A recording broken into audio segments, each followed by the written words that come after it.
This is what they say is the calm before the storm. It's kind of eerie how calm it is right now. The wind's hardly blowing.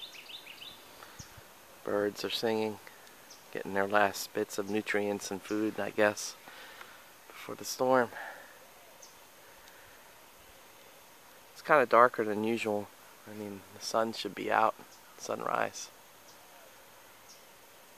It's just quiet. It's eerie.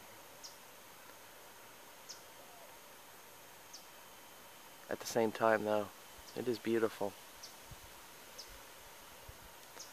We'll just have to wait to see how it'll be a few hours, or probably about 12 hours from now. It's slowed down.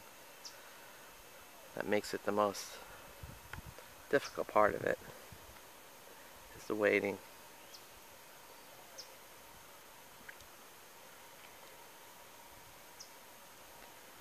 But it's a nice morning.